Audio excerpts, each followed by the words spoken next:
So please help me welcome to the stage Soeren and Thomas. Please come and join us.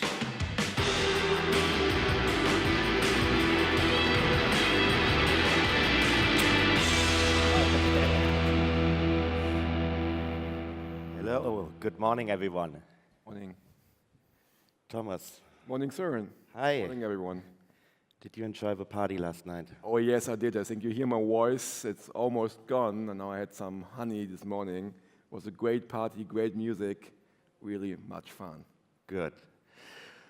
So, we had a little surprise for Thomas earlier this week. So Thomas came here on Monday, and he had no idea what he can expect. We brought you a little video, what we did last Monday evening. Can we see that?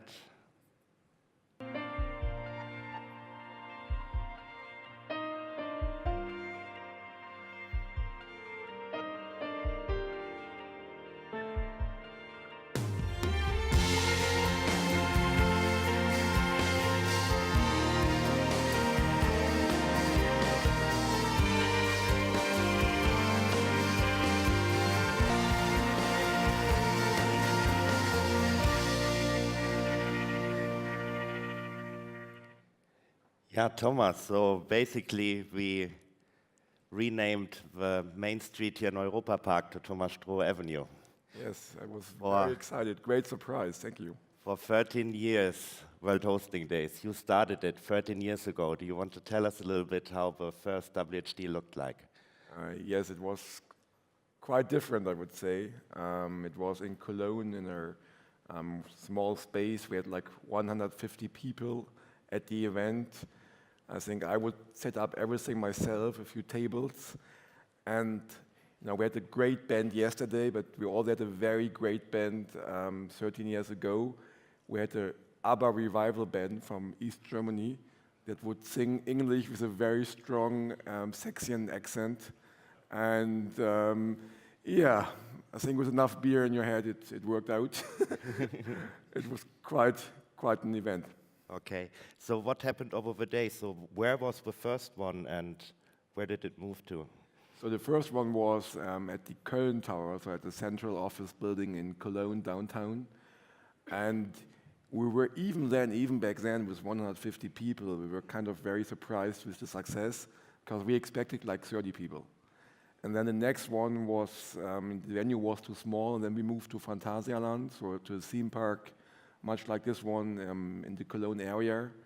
We were the very first event ever in Germany to take place in a theme park. And then after a few years, we had outgrown Phantasialand and moved here to Europa Park. And ever since we have been here, really enjoying to work with the people at the location to make the event special. Yeah, so what were the biggest challenges you had in the early days when you get started with it? Like when did this idea came that you professionalize it more and more and establish it as a business rather than just a get-together?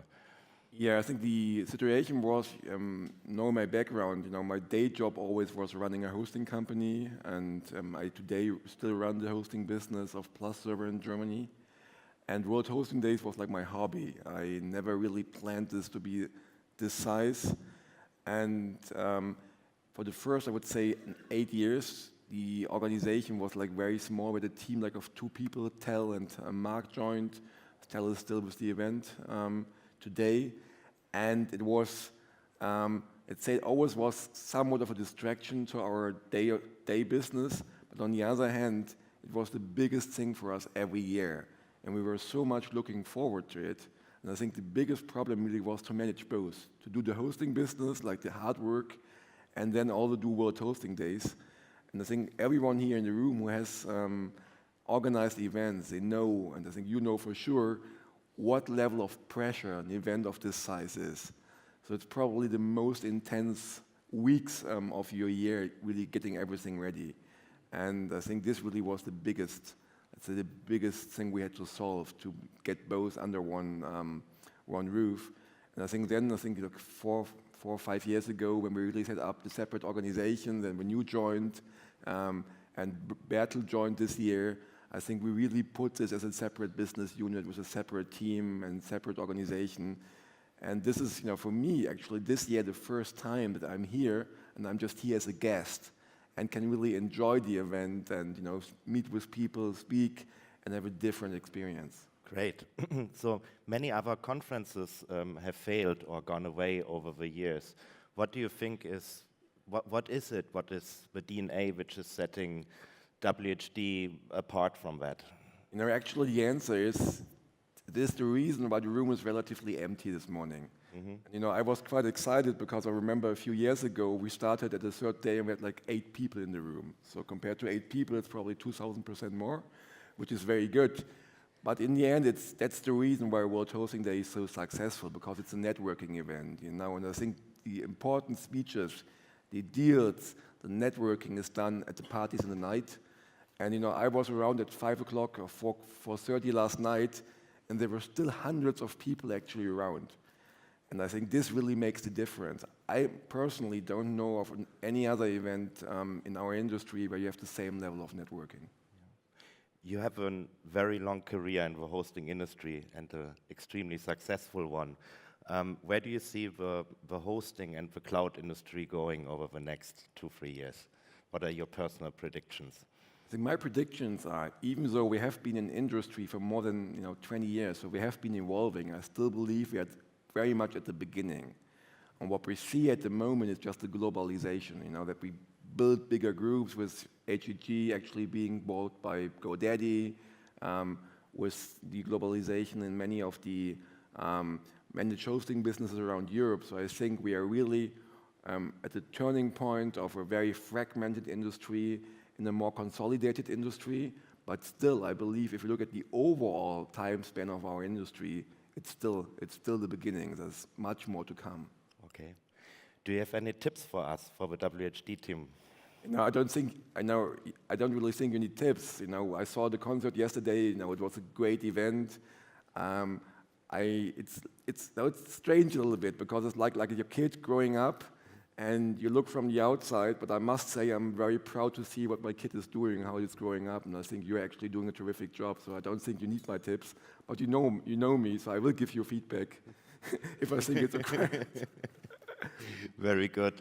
So this is the man, the reason why WHD exists. Give Thomas some love, please. Thank you. Thank you very much. Please stay here. Okay, it's the last day, but we again packed with highlights. This morning, we will concentrate on 2 M&A sessions. So just after this one, we have Rory Duncan from 451 Research giving us an overview about the M&A activities, the latest ones. This will be followed by a great speech from Ewan Perry, who will give you the insights like how valuation of hosting companies is measured. Ewan was involved in more than 20 deals over the last 5 years in the hosting industry. So he has a lot of insights and saw a lot of things happening. Later today, or the last speech of today, will be by Laura Decker, the youngest person who sailed around the world. She's a great person. I would like to encourage you to see her speech. It's extremely inspirational. And then last but not least, we have our real band playing tonight, like the real good music at the Beer Fest. So we start at 4 o'clock with that.